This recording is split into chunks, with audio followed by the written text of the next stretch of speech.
মাদক দ্রব্য বিরোধী দিবস উপলক্ষে শুক্রবার মাথাভাঙা শহরের বিভিন্ন দোকানে অভিযান চালায় প্রশাসন।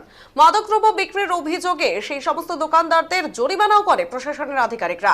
এদিন মাথাভাঙা থানা এবং পৌরসভার পক্ষ থেকে অভিযান চালানো হয়। এসডিপিও সমরেন হালদার জানান, আজ মাদক দ্রব্য বিরোধী দিবস। বিভিন্ন এলাকায় পুলিশের পক্ষ থেকে অভিযান চলছে। শিক্ষা প্রতিষ্ঠানের পাশাপাশি বাজার এলাকায় বিভিন্ন দোকানে অভিযান চালানো হয় এবং মাদক দ্রব্য বিক্রির অভিযোগে জরিমানা করার পাশাপাশি আইন অনুযায়ী পদক্ষেপ গ্রহণ করা হবে।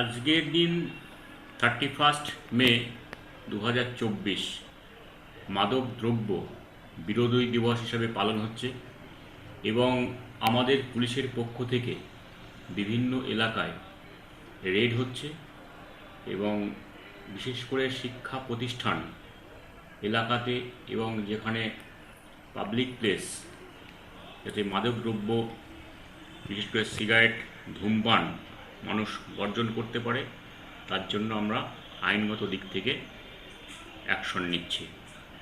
এবং যারা বিক্রি করছে তাদের বিরুদ্ধে কি ফাইন করা হচ্ছে? ফাইন করা হচ্ছে এবং পোক্তা অ্যাক্টের অধীনে যেটা নেওয়া দরকার আইনগত দিক থেকে সেটা আমরা করছি।